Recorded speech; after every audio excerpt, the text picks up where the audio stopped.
ಧರಣಿಯಲಿ ದಿವ್ಯ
ಶಾಂತಿ.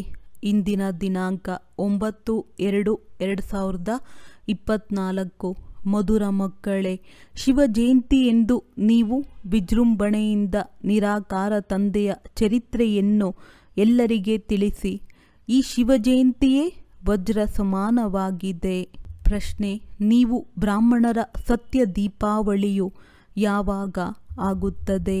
ಉತ್ತರ: ವಾಸ್ತವದಲ್ಲಿ ಶಿವ ಜಯಂತಿಯೇ ನಿಮಗಾಗಿ ಸತ್ಯವಾದ ದೀಪಾವಳಿಯಾಗಿದೆ. ಏಕೆಂದರೆ ಶಿವ ತಂದೆಯು ಬಂದು ನೀವಾತ್ಮಾರೂಪಿ ದೀಪವನ್ನು ಬೆಳಗಿಸುತ್ತಾರೆ. ಪ್ರತಿಯೊಬ್ಬರ ಮನೆಯ ದೀಪವು ಬೆಳಗುತ್ತದೆ, ಅರ್ಥಾತ್ ಆತ್ಮಜ್ಯೋತಿಯು ಜಾಗೃತವಾಗುತ್ತದೆ. ಅವರು ಸ್ಥೂಲ ದೀಪವನ್ನು ಬೆಳಗುತ್ತಾರೆ. ಆದರೆ ನಿಮ್ಮ ಸತ್ಯವಾದ ದೀಪವು ಶಿವ ತಂದೆಯು ಬಂದಾಗ ಜಾಗೃತವಾಗುತ್ತದೆ. ಆದ್ದರಿಂದ ನೀವು ಹೆಚ್ಚಿನ ವಿಜೃಂಭಣೆಯಿಂದ ಶಿವ ಜಯಂತಿಯನ್ನು ಆಚರಿಸಿ. ಓಂ ಶಾಂತಿ. ಮಧುರಾತಿ ಮಧುರ ಆತ್ಮಿಕ ಮಕ್ಕಳು ಶಿವನ ಜಯಂತಿಯನ್ನು ಆಚರಿಸುತ್ತೀರಿ ಮತ್ತು ಭಾರತದಲ್ಲಂತೂ ಶಿವ ಜಯಂತಿಯನ್ನು ಅವಶ್ಯವಾಗಿ ಆಚರಿಸುತ್ತಾರೆ. ಜಯಂತಿಯು ಒಬ್ಬರದ್ದನ್ನು ಆಚರಿಸಲಾಗುತ್ತದೆ ಮತ್ತೆ ಅವರನ್ನೇ ಸರ್ವವ್ಯಾಪಿ ಎಂದು ಹೇಳಿಬಿಡುತ್ತಾರೆ. ಈಗ ಸರ್ವರ ಜಯಂತಿಯು ಇರಲು ಸಾಧ್ಯವಿಲ್ಲ ಅಂದಾಗ ಜಯಂತಿಯನ್ನು ಯಾವಾಗ ಆಚರಿಸಲಾಗುತ್ತದೆ? ಯಾವಾಗ ಗರ್ಭದಿಂದ ಹೊರಬರುತ್ತಾರೆಯೋ ಆಗ ಜಯಂತಿಯನ್ನು ಆಚರಿಸಲಾಗುತ್ತದೆ. ಶಿವ ಜಯಂತಿಯಂತೂ ಅವಶ್ಯವಾಗಿ ಆಚರಿಸುತ್ತಾರೆ. ಆರ್ಯ ಸಮಾಜಿಗಳು ಆಚರಿಸುತ್ತಾರೆ. ಈಗ ನೀವು 78ನೇ ಶಿವ ಜಯಂತಿಯನ್ನು ಆಚರಿಸುತ್ತೀರಿ. ಅಂದರೆ ಈ ಜಯಂತಿಗೆ 78 ವರ್ಷಗಳಾಯಿತು. ಜನ್ಮದಿನವಂತೂ ಎಲ್ಲರಿಗೂ ನೆನಪಿರುತ್ತದೆ. ಇಂತಹ ದಿನದಂದು ಇಂಥವರು ಗರ್ಭದಿಂದ ಹೊರಬಂದರು ಎಂಬ ನೆನಪಿರುತ್ತದೆ. ಈಗ ನೀವು ಶಿವ ತಂದೆಯ 78ನೇ ಶಿವ ಜಯಂತಿಯನ್ನು ಆಚರಿಸುತ್ತಿದ್ದೀರಿ.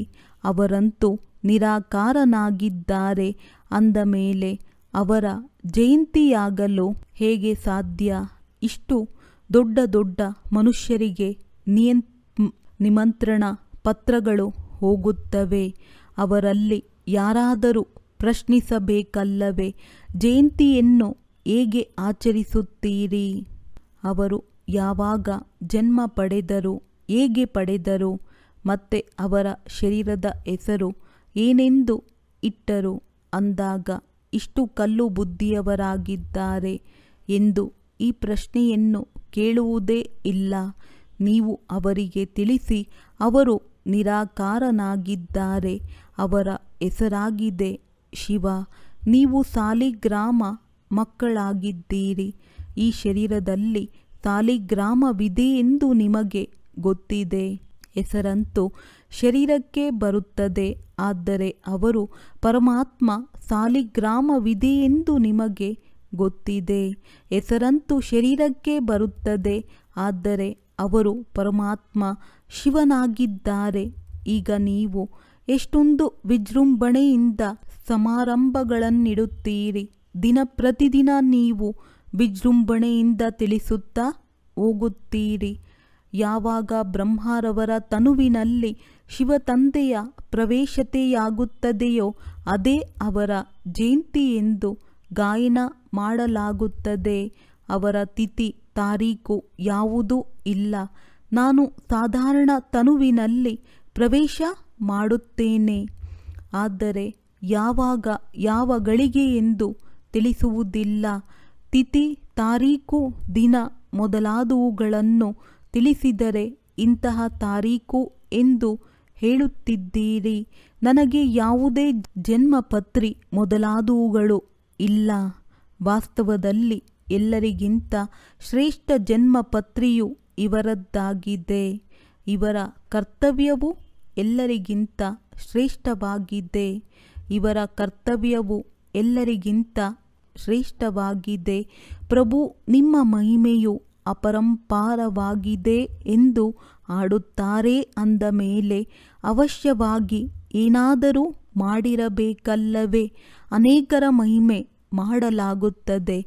ನೆಹರು, ಗಾಂಧಿ ಮುಂತಾದವರೆಲ್ಲರ ಮಹಿಮೆಯನ್ನು ಆಡುತ್ತಾರೆ. ಆದರೆ ಇವರ ಮಹಿಮೆಯನ್ನು ಯಾರೂ ತಿಳಿಸಲು ಸಾಧ್ಯವಿಲ್ಲ.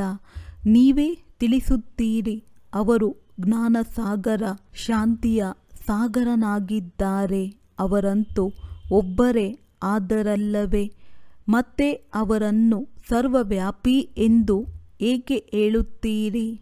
ಆದರೆ ಏನನ್ನೂ ಅರಿತುಕೊಂಡಿಲ್ಲ.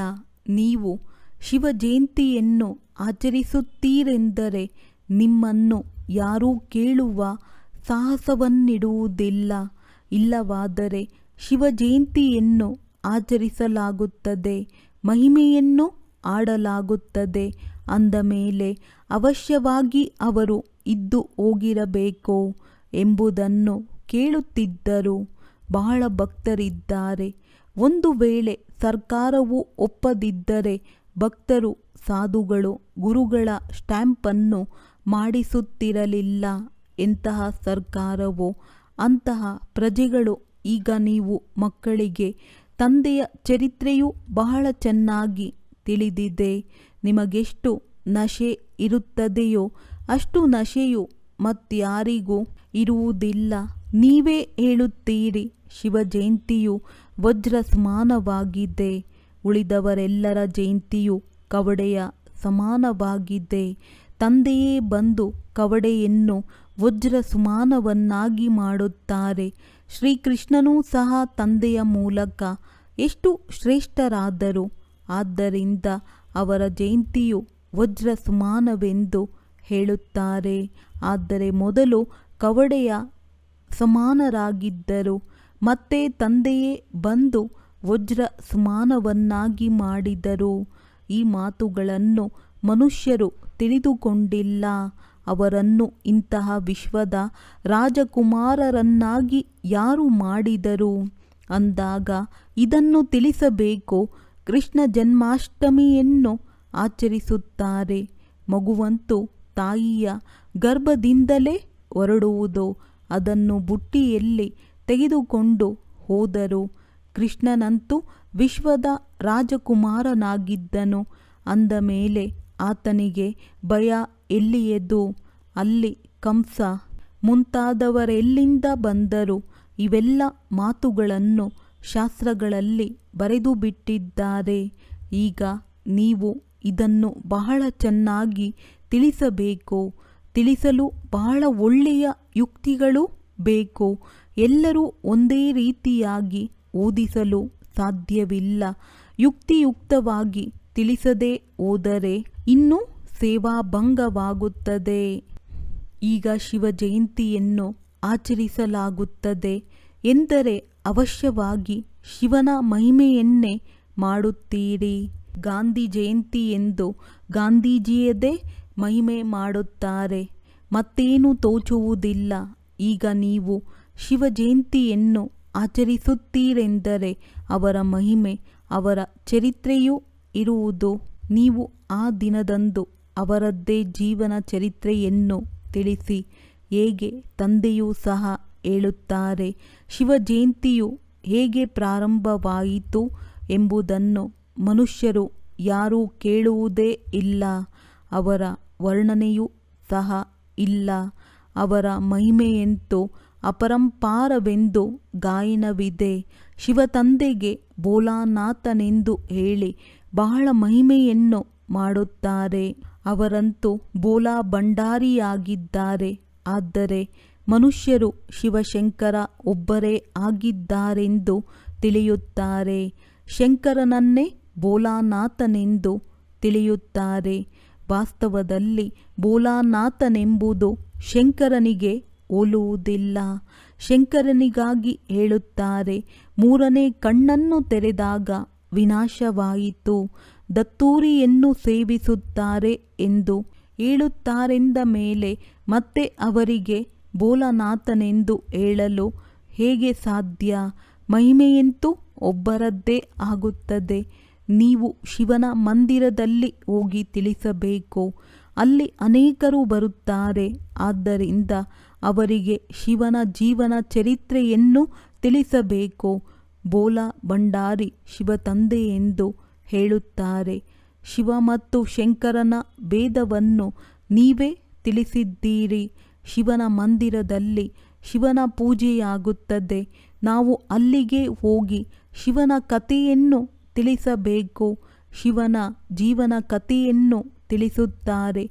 ಜೀವನದ ಕಥೆ ಎಂಬ ಶಬ್ದವನ್ನು ಕೇಳಿ ಕೆಲವರ ತಲೆಯೇ ಚಕಿತವಾಗಿ ಬಿಡುತ್ತದೆ. ಮನುಷ್ಯರು ಈ ವಿಚಿತ್ರವಾದ ಮಾತನ್ನು ತಿಳಿದು ಅನೇಕರು ಬರತೊಡಗುತ್ತಾರೆ. ಅವರಿಗೆ ತಿಳಿಸಿ, ನಿಮಂತ್ರಣದಿಂದ ಯಾರು ಬರುತ್ತಾರೆಯೋ ಅವರಿಗೆ ನಾವು ನಿರಾಕಾರ ಪರಂಪಿತ ಪರಮಾತ್ಮನ ಜೀವನ ಚರಿತ್ರೆಯನ್ನು ತಿಳಿಸುತ್ತೇವೆ. ಗಾಂಧೀಜಿ, ನೆಹರೂರವರ ಚರಿತ್ರೆಯನ್ನು ಕೇಳುತ್ತಾರಲ್ಲವೇ? ಈಗ ನೀವು ಶಿವನ ಮಹಿಮೆಯನ್ನು ಮಾಡುತ್ತೀರೆಂದರೆ ಮನುಷ್ಯರ ಬುದ್ಧಿಯಿಂದ ಸರ್ವವ್ಯಾಪಿಯ ಮಾತೆ ಹಾರಿ ಹೋಗುತ್ತದೆ. ಒಬ್ಬರ ಮಹಿಮೆಯು ಇನ್ನೊಬ್ಬರಿಗೆ ಹೋಲುವುದಿಲ್ಲ. ಇಲ್ಲಿ ಪ್ರದರ್ಶನಿ ಮಾಡುತ್ತಾರೆ. ಅದು ಯಾವುದೇ ಶಿವನ ಮಂದಿರವಂತೂ ಅಲ್ಲ. ನಿಮಗೆ ಗೊತ್ತಿದೆ, ಸತ್ಯ ಶಿವನ ಮಂದಿರವು ವಾಸ್ತವದಲ್ಲಿ ಇದಾಗಿದೆ. ಇಲ್ಲಿ ಸ್ವಯಂ ತಂದೆಯೇ ಕುಳಿತು ರಚಯಿತ ಮತ್ತು ರಚನೆಯ ಆದಿ ಮಧ್ಯ ಅಂತ್ಯವನ್ನು ತಿಳಿಸುತ್ತಾರೆ. ತಾವು ಬರೆಯಿರಿ, ರಚಯಿತನ ಜೀವನ ಚರಿತ್ರೆ ಮತ್ತು ರಚನೆಯ ಆದಿ ಮಧ್ಯ ಅಂತ್ಯದ ರಹಸ್ಯವನ್ನು ತಿಳಿಸುತ್ತೇವೆ. ಅದು ಹಿಂದಿ ಮತ್ತು ಆಂಗ್ಲ ಭಾಷೆಯಲ್ಲಿ ಬರವಣಿಗೆ ಇರಲಿ. ದೊಡ್ಡವರ ಬಳಿ ಹೋಗುತ್ತೀರೆಂದರೆ ಇವರು ಯಾರು? ಪರಂಪಿತ ಪರಮಾತ್ಮನ ಚರಿತ್ರೆಯನ್ನು ತಿಳಿಸುತ್ತಾರೆಂದು ಆಶ್ಚರ್ಯಚಕಿತರಾಗುತ್ತಾರೆ. ಕೇವಲ ರಚನೆಗೆ ನೀವು ಹೇಳುತ್ತೀರೆಂದರೆ ಪ್ರಳಯವಾಯಿತು, ಮತ್ತೆ ಹೊಸ ರಚನೆಯನ್ನು ರಚಿಸಿದರೆಂದು ಹೇಳುತ್ತಾರೆ. ಆದರೆ ಇಷ್ಟೇ ಅಲ್ಲ, ತಾವು ಅವರಿಗೆ ತಿಳಿಸಬೇಕು. ತಂದೆಯು ಬಂದು ಪತಿತರನ್ನು ಪಾವನರನ್ನಾಗಿ ಮಾಡುತ್ತಾರೆಂದಾಗ ಮನುಷ್ಯರು ಆಶ್ಚರ್ಯಚಕಿತರಾಗುತ್ತಾರೆ. ಶಿವನ ಮಂದಿರದಲ್ಲಿಯೂ ಅನೇಕ ಮನುಷ್ಯರು ಬರುತ್ತಾರೆ. ಆದ್ದರಿಂದ ಸಭಾಂಗಣ ಬಹಳ ದೊಡ್ಡದಾಗಿರಬೇಕು. ಈ ಲಕ್ಷ್ಮೀ ನಾರಾಯಣರ ರಾಜ್ಯವು ಯಾರು ಸ್ಥಾಪನೆ ಮಾಡಿದರು ಎಂಬುದನ್ನು ಅವರಿಗೆ ತಿಳಿಸಬೇಕು. ಹೇಗೆ ನಿರಾಕಾರ ಶಿವ ತಂದೆ ಯಾರು ಎಲ್ಲ ಆತ್ಮಗಳ ತಂದೆಯಾಗಿದ್ದಾರೆಯೋ ಅವರೇ ಬಂದು ರಾಜಯೋಗವನ್ನು ಕಲಿಸುತ್ತಾರೆ. ಹೇಗೆ ಶಿವನ ಮಂದಿರದಲ್ಲಿ ಹೋಗಿ ಸರ್ವೀಸ್ ಮಾಡಬೇಕೆಂದು ವಿಚಾರ ಸಾಗರ ಮಂಥನ ಮಾಡಬೇಕು. ಶಿವನ ಮಂದಿರದಲ್ಲಿ ಮುಂಜಾನೆ ಪೂಜೆ ಮಾಡುತ್ತಾರೆ. ಮುಂಜಾನೆಯಲ್ಲಿ ಗಂಟೆ ಮೊದಲಾದವುಗಳು ಮೊಳಗುತ್ತವೆ. ಶಿವ ತಂದೆಯು ಮುಂಜಾನೆಯ ಸಮಯದಲ್ಲಿಯೇ ಬರುತ್ತಾರೆ. ಅರ್ಧರಾತ್ರಿ ಎಂದು ಹೇಳುವುದಿಲ್ಲ. ಆ ಸಮಯದಲ್ಲಿ ನೀವು ಜ್ಞಾನವನ್ನು ತಿಳಿಸಲು ಆಗುವುದಿಲ್ಲ. ಏಕೆಂದರೆ ಮನುಷ್ಯರು ಮಲಗಿರುತ್ತಾರೆ.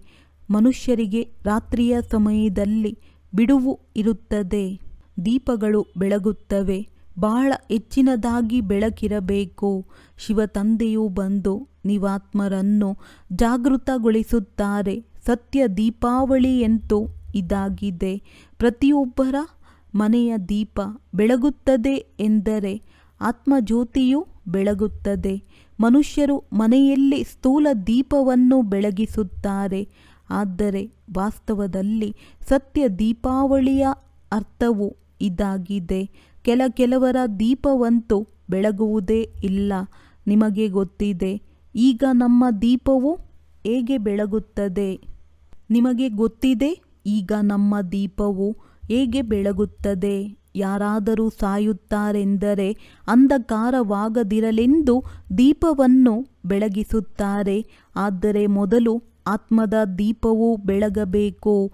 ಆಗಲೇ ಅಂಧಕಾರವಿರುವುದಿಲ್ಲ. ಇಲ್ಲವಾದರೆ ಮನುಷ್ಯರು ಘೋರ ಅಂಧಕಾರದಲ್ಲಿದ್ದಾರೆ.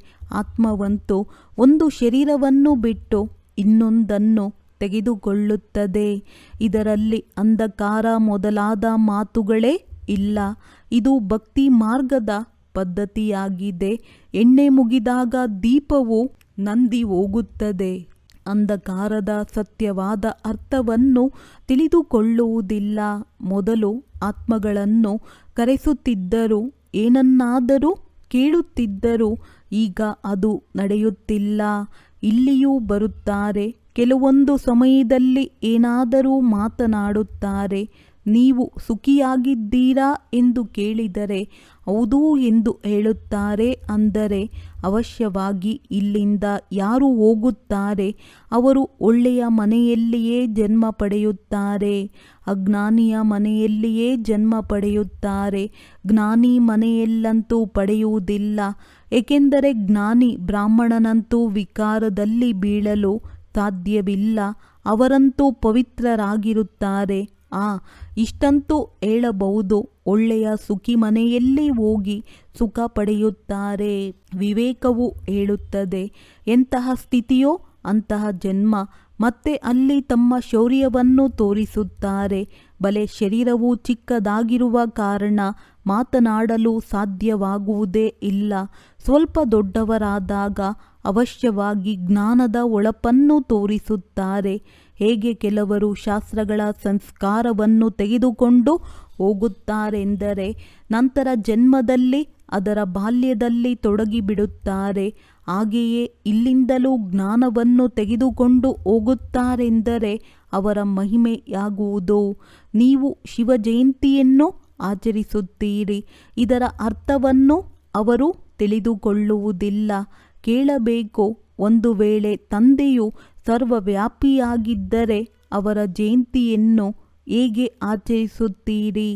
ಈಗ ನೀವು ಮಕ್ಕಳು ಓದುತ್ತಿದ್ದೀರಿ, ನಿಮಗೆ ಗೊತ್ತಿದೆ ಅವರು ತಂದೆಯೂ ಆಗಿದ್ದಾರೆ, ಶಿಕ್ಷಕನೂ ಆಗಿದ್ದಾರೆ, ಸದ್ಗುರುವೂ ಆಗಿದ್ದಾರೆ. ತಂದೆಯು ತಿಳಿಸಿದ್ದಾರೆ, ಸಿಕ್ಕಿದರೂ ಸಹ ಸತ್ ಶ್ರೀ ಅಕಾಲ್ ಎಂದು ಹೇಳುತ್ತಾರೆ. ವಾಸ್ತವದಲ್ಲಿ ಎಲ್ಲ ಆತ್ಮರು ಅಕಾಲ ಮೂರ್ತರಾಗಿದ್ದಾರೆ. ಆದರೆ ಒಂದು ಶರೀರವನ್ನು ಬಿಟ್ಟು ಇನ್ನೊಂದನ್ನು ತೆಗೆದುಕೊಳ್ಳುತ್ತಾರೆ. ಆದ್ದರಿಂದ ಜನನ ಮರಣವೆಂದು ಹೇಳಲಾಗುತ್ತದೆ. ಆತ್ಮವಂತೂ ಅದೇ ಆಗಿದೆ. ಆತ್ಮವೇ 84 ಜನ್ಮಗಳನ್ನು ಪಡೆಯುತ್ತದೆ. ಯಾವಾಗ ಕಲ್ಪವು ಪೂರ್ಣವಾಗುತ್ತದೆಯೋ ಆಗ ಸ್ವಯಂ ತಂದೆಯೇ ಬಂದು ತಿಳಿಸುತ್ತಾರೆ, ನಾನು ಯಾರು, ನಾನು ಹೇಗೆ ಇವರಲ್ಲಿ ಪ್ರವೇಶ ಮಾಡುತ್ತೇನೆ. ಇದರಿಂದ ತಾವು ತಾನಾಗಿಯೇ ಅರಿತುಕೊಳ್ಳುತ್ತೀರಿ. ಮೊದಲು ತಿಳಿದಿರಲಿಲ್ಲ, ಪರಮಾತ್ಮ ಪ್ರವೇಶತೆಯಾಗಿದೆ ಎಂದು ತಿಳಿದಿತ್ತು. ಆದರೆ ಹೇಗೆ, ಯಾವಾಗ ಆಯಿತೆಂದು ಗೊತ್ತಿರಲಿಲ್ಲ. ದಿನ ಪ್ರತಿದಿನ ನಿಮ್ಮ ಬುದ್ಧಿಯಲ್ಲಿ ಆ ಮಾತುಗಳು ಬರುತ್ತಾ ಇರುತ್ತವೆ. ಹೊಸ ಹೊಸ ಮಾತುಗಳನ್ನು ಕೇಳುತ್ತಾ ಇರುತ್ತೀರಿ. ಮೊದಲು ಇಬ್ಬರೂ ತಂದೆಯ ರಹಸ್ಯವನ್ನೇನು ತಿಳಿಸುತ್ತಿರಲಿಲ್ಲ. ಮೊದಲಂತೂ ನೀವು ಹೇಗೆ ಚಿಕ್ಕ ಮಕ್ಕಳಾಗಿದ್ದೀರಿ. ಈಗಲೂ ಸಹ ಅನೇಕರು ಹೇಳುತ್ತಾರೆ, ಬಾಬಾ ನಾವು ತಮ್ಮ 2 ದಿನದ ಮಗುವಾಗಿದ್ದೇವೆ, ಇಷ್ಟು ದಿನಗಳ ಮಗುವಾಗಿದ್ದೇನೆ. ಏನಾಗುತ್ತದೆಯೋ ಅದು ಕಲ್ಪದ ಹಿಂದೆಯೂ ಆಗಿದ್ದೆನು ಎಂದು ತಿಳಿಯುತ್ತಾರೆ. ಇದರಲ್ಲಿಯೂ ಬಹಳ ಜ್ಞಾನವಿದೆ. ತಿಳಿಯುವುದರಲ್ಲಿಯೂ ಸಮಯ ಹಿಡಿಸುತ್ತದೆ. ಜನ್ಮ ತೆಗೆದುಕೊಂಡು ಮತ್ತೆ ಸಾಯಲೂಬಹುದು. 8 ತಿಂಗಳಿನವರಾಗಿರಬಹುದು. ಅವರು ಒಂದು ವೇಳೆ ಶರೀರವನ್ನು ಬಿಡಬಹುದು. ನಿಮ್ಮ ಬಳಿ ಬರುತ್ತಾರೆ, ಇದು ಸತ್ಯವಾಗಿದೆ ಎಂದು ಹೇಳುತ್ತಾರೆ. ಅವರು ನಮ್ಮ ತಂದೆಯಾಗಿದ್ದಾರೆ, ನಾವು ಅವರ ಸಂತಾನರಾಗಿದ್ದೇವೆ. ಹೌದು ಹೌದು ಎಂದು ಹೇಳುತ್ತಾರೆ. ಬಹಳ ಪ್ರಭಾವಿತರಾಗಿ ಬಿಡುತ್ತಾರೆಂದು ಮಕ್ಕಳು ಬರೆಯುತ್ತಾರೆ. ಮತ್ತೆ ಹೊರಗೆ ಹೋದರೆ ಜ್ಞಾನದಿಂದ ಸತ್ತು ಹೋದರು ಮತ್ತೆ ಬರುವುದಿಲ್ಲವೆಂದರೆ ಏನಾಗುವುದು? ಇಲ್ಲವೇ ಅಂತ್ಯದಲ್ಲಿ ಬಂದು ರಿಫ್ರೆಶ್ ಆಗುವರು, ಇಲ್ಲವೆಂದರೆ ಪ್ರಜೆಗಳಲ್ಲಿ ಬರುವರು. ಇವೆಲ್ಲ ಮಾತುಗಳನ್ನು ತಿಳಿಸಬೇಕು. ನಾವು ಶಿವ ಜಯಂತಿಯನ್ನು ಏಕೆ ಆಚರಿಸುತ್ತೇವೆ? ಶಿವ ಜಯಂತಿಯು ಹೇಗೆ ಸದ್ಗತಿ ಕೊಡುತ್ತದೆ? ಶಿವ ತಂದೆಯು ಸ್ವರ್ಗದ ಉಡುಗೊರೆಯನ್ನು ತೆಗೆದುಕೊಂಡು ಬರುತ್ತಾರೆ. ತಾವೇ ತಿಳಿಸುತ್ತಾರೆ, ನಾನು ನಿಮಗೆ ರಾಜಯೋಗವನ್ನು ಕಲಿಸುತ್ತೇನೆ, ವಿಶ್ವದ ಮಾಲೀಕರನ್ನಾಗಿ ಮಾಡುತ್ತೇನೆ. ತಂದೆಯು ಸ್ವರ್ಗದ ರಚಯಿತನೆಂದ ಮೇಲೆ ಅವಶ್ಯವಾಗಿ ಸ್ವರ್ಗದ ಮಾಲೀಕರನ್ನಾಗಿಯೇ ಮಾಡುತ್ತಾರೆ. ನಾವು ಅವರ ಚರಿತ್ರೆಯನ್ನು ತಿಳಿಸುತ್ತೇವೆ. ಅವರು ಹೇಗೆ ಸ್ವರ್ಗದ ಸ್ಥಾಪನೆ ಮಾಡುತ್ತಾರೆ, ರಾಜಯೋಗವನ್ನು ಹೇಗೆ ಕಲಿಸುತ್ತಾರೆಂದು ಬಂದು ಕಲಿಯಿರಿ.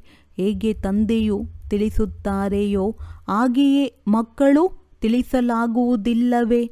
ಇದರಲ್ಲಿ ಬಹಳ ಚೆನ್ನಾಗಿ ತಿಳಿಸಬೇಕು. ಶಿವನ ಮಂದಿರದಲ್ಲಿ ಬಹಳ ಚೆನ್ನಾಗಿ ತಿಳಿಸುತ್ತಾರೆ ಅಂದಾಗ ಅಲ್ಲಿಗೆ ಹೋಗಿ ತಿಳಿಸಬೇಕು. ಲಕ್ಷ್ಮೀ ನಾರಾಯಣರ ಮಂದಿರದಲ್ಲಿ ಒಂದು ವೇಳೆ ಶಿವನ ಜೀವನ ಕಥೆಯನ್ನು ತಿಳಿಸಿದರೆ ಯಾರಿಗೂ ಹಿಡಿಸುವುದಿಲ್ಲ, ವಿಚಾರದಲ್ಲಿಯೂ ಬರುವುದಿಲ್ಲ. ಮತ್ತೆ ಅವರಿಗೆ ಚೆನ್ನಾಗಿ ಬುದ್ಧಿಯಲ್ಲಿ ಕೂರಿಸಬೇಕಾಗುತ್ತದೆ. ಲಕ್ಷ್ಮೀ ನಾರಾಯಣನ ಮಂದಿರಕ್ಕೆ ಅನೇಕರು ಬರುತ್ತಾರೆ. ಅವರಿಗೆ ಲಕ್ಷ್ಮೀ ನಾರಾಯಣ ರಾಧೆ ಕೃಷ್ಣರ ರಹಸ್ಯವನ್ನು ತಿಳಿಸಿ. ಕೃಷ್ಣ ಜಯಂತಿಯನ್ನು ನೀವು ಕೃಷ್ಣ ಮಂದಿರದಲ್ಲಿ ಹೋಗಿ ಕೃಷ್ಣನೇ ಸುಂದರ, ಕೃಷ್ಣನೇ ಶ್ಯಾಮನೆಂದು ಹೇಗೆ ಗಾಯನವಿದೆ ಎಂದು ತಿಳಿಸಿ. ಕೃಷ್ಣನಿಗೆ ಗೊಲ್ಲ ಬಾಲನೆಂದು ಹೇಳುತ್ತಾರೆ. ಹಳ್ಳಿಯಲ್ಲಿ ಹಸುಕುರಿಗಳನ್ನು ಮೇಯಿಸುತ್ತಿದ್ದನೆಂದು ಹೇಳುತ್ತಾರೆ. ಇದನ್ನು ಬಾಬಾ ಬ್ರಹ್ಮ ಅನುಭವ ಮಾಡುತ್ತಾರೆ. ನಾನೂ ಸಹ ಹಳ್ಳಿಯವನಾಗಿದ್ದೆನು. ಟೋಪಿಯೂ ಇರಲಿಲ್ಲ, ಪಾದರಕ್ಷೆಗಳು ಇರಲಿಲ್ಲ. ಈಗ ಸ್ಮೃತಿಯು ಬರುತ್ತದೆ, ನಾವು ಹೇಗಿದ್ದೆವು. ಆದರೆ ತಂದೆಯು ಬಂದು ಪ್ರವೇಶ ಮಾಡಿದ್ದಾರೆ ಅಂದಾಗ ಈ ತಂದೆಯ ಲಕ್ಷ್ಯವು ಎಲ್ಲರಿಗೆ ಸಿಗಲಿ. ಶಿವ ಜಯಂತಿಯನ್ನು ನೆನಪು ಮಾಡಿ ಅವರೇ ಸದ್ಗತಿನ ದಾತನಾಗಿದ್ದಾರೆ. ನೀವು ರಾಮಚಂದ್ರನ ಜೀವನ ಕಥೆಯನ್ನು ತಿಳಿಸಬಹುದು. ಅವರ ರಾಜ್ಯವು ಯಾವಾಗಿನಿಂದ ಪ್ರಾರಂಭವಾಯಿತು, ಎಷ್ಟು ವರ್ಷಗಳಾಯಿತು, ಇಂತಿಂಥ ವಿಚಾರಗಳು ಬರಬೇಕು. ಶಿವನ ಮಂದಿರದಲ್ಲಿ ಶಿವನ ಚರಿತ್ರೆಯನ್ನು ತಿಳಿಸಬೇಕು. ಲಕ್ಷ್ಮೀ ನಾರಾಯಣನ ಮಂದಿರದಲ್ಲಿ ಅವರ ಮಹಿಮೆ ಮಾಡಬೇಕು. ರಾಮನ ಮಂದಿರದಲ್ಲಿ ಹೋದಾಗ ರಾಮನ ಜೀವನ ಚರಿತ್ರೆಯನ್ನು ತಿಳಿಸಿ. ಈಗ ನೀವು ದೇವಿ ದೇವತಾ ಧರ್ಮದ ಸ್ಥಾಪನೆ ಮಾಡುವ ಪುರುಷಾರ್ಥ ಮಾಡುತ್ತಿದ್ದೀರಿ. ಹಿಂದೂ ಧರ್ಮವನ್ನಂತೂ ಯಾರೂ ಸ್ಥಾಪನೆ ಮಾಡಲಿಲ್ಲ. ಬಾಕಿ ಯಾವುದೇ ಹಿಂದೂ ಧರ್ಮವಿಲ್ಲವೆಂದು ನೇರವಾಗಿ ಹೇಳಿದರೆ ಕೋಪಿಸಿಕೊಳ್ಳುತ್ತಾರೆ. ಇವರು ಇಸಾಯಿಗಳೆಂದು ತಿಳಿಯುತ್ತಾರೆ. ಆದ್ದರಿಂದ ನೀವು ಹೇಳಿ, ನಾವು ಆದಿ ಸನಾತನ ದೇವಿ ದೇವತಾ ಧರ್ಮದವರಾಗಿದ್ದೇವೆ. ಅದಕ್ಕೆ ಇದು ಇತ್ತೀಚೆಗೆ ಹಿಂದೂ ಎಂದು ಹೇಳಿಬಿಟ್ಟಿದ್ದಾರೆ. ಒಳ್ಳೆಯದು. ಮಧುರಾತಿ ಮಧುರ ಅಗಲಿ ಹೋಗಿ ಮರಳಿ ಸಿಕ್ಕಿರುವಂತಹ ಮಕ್ಕಳಿಗೆ ಪ್ರೀತಿಯ ಮಾತ್ಪಿತಾ ಬಾಪ್ತಾದರವರ ನೆನಪು, ಪ್ರೀತಿ ಹಾಗೂ ಸುಪ್ರಭಾತ. ಆತ್ಮೀಯ ಮಕ್ಕಳಿಗೆ ಆತ್ಮೀಯ ತಂದೆಯ ನಮಸ್ತೆ. ಧಾರಣೆಗಾಗಿ ಮುಖ್ಯ ಸಾರ: ಶಿವ ಜಯಂತಿಯನ್ನು ವಿಜೃಂಭಣೆಯಿಂದ ಆಚರಿಸಿ. ಶಿವನ ಮಂದಿರದಲ್ಲಿ ಶಿವನ ಮತ್ತು ಲಕ್ಷ್ಮೀ ನಾರಾಯಣರ ಮಂದಿರದಲ್ಲಿ ಲಕ್ಷ್ಮೀ ನಾರಾಯಣರ ಹಾಗೂ ರಾಧೆ ಕೃಷ್ಣರ ಚರಿತ್ರೆಯನ್ನು ತಿಳಿಸಿ ಎಲ್ಲರಿಗೆ ಯುಕ್ತಿಯುಕ್ತವಾಗಿ ತಿಳುವಳಿಕೆ ನೀಡಿ. ಅಜ್ಞಾನ ಅಂಧಕಾರದಿಂದ ಪಾರಾಗಲು ಆತ್ಮರೂಪಿ ದೀಪವನ್ನು ಜ್ಞಾನದ ಎಣ್ಣೆಯಿಂದ ಸದಾ ಪ್ರಜ್ವಲಿತವಾಗಿಟ್ಟುಕೊಳ್ಳಬೇಕು. ಅನ್ಯರನ್ನು ಅಜ್ಞಾನದ ಅಂಧಕಾರದಿಂದ ಹೊರತೆಗೆಯಬೇಕು. ವರದಾನ: ಸರ್ವ ಖಜಾನೆಗಳಿಂದ ಸಂಪನ್ನರಾಗಿ ನಿರಂತರ ಸೇವೆ ಮಾಡುವಂತಹ ಅಕುಟ ಅಖಂಡ ಮಹಾದಾನಿ ಭವ. ಬಾಪ್ತಾದರವರು ಸಂಗಮಯುಗದಲ್ಲಿ ಎಲ್ಲ ಮಕ್ಕಳಿಗೆ ಅಟಲ ಅಖಂಡತೆಯ ವರದಾನ ಕೊಟ್ಟಿದ್ದಾರೆ. ಯಾರು ಈ ವರದಾನವನ್ನು ಜೀವನದಲ್ಲಿ ಧಾರಣೆ ಮಾಡಿ ಅಖಂಡ ಮಹಾದಾನಿ ಅರ್ಥಾತ್ ನಿರಂತರ ಸಹಜ ಸೇವಾದಾರಿಗಳಾಗುತ್ತಾರೆ, ಅವರು ನಂಬರ್ 1 ಆಗಿಬಿಡುತ್ತಾರೆ. ದ್ವಾಪರದಿಂದ ಭಕ್ತ ಆತ್ಮರೂ ಸಹ ದಾನಿಗಳಾಗುತ್ತಾರೆ. ಆದರೆ ಅಕೂಟ ಖಜಾನೆಗಳ ದಾನಿಗಳಾಗಲು ಸಾಧ್ಯವಿಲ್ಲ. ವಿನಾಶಿ ಖಜಾನೆ ಅಥವಾ ವಸ್ತುಗಳ ದಾನಿಯಾಗುತ್ತಾರೆ. ಆದರೆ ನೀವು ದಾತನ ಮಕ್ಕಳು. ಯಾರು ಸರ್ವ ಖಜಾನೆಗಳಿಂದ ಸಂಪನ್ನರಾಗಿ ಅವರು 1 ಸೆಕೆಂಡ್ ಸಹ ದಾನ ನೀಡದೇ ಇರಲು ಸಾಧ್ಯವಿಲ್ಲ. ಸ್ಲೋಗನ್: ಸ್ವಭಾವದಲ್ಲಿ ಸರಳತೆ ಇದ್ದಾಗ ಆಂತರಿಕ ಸತ್ಯತೆ ಮತ್ತು ಸ್ವಚ್ಛತೆ ಆಗುತ್ತದೆ. ಒಳ್ಳೆಯದು. ಓಂ ಶಾಂತಿ.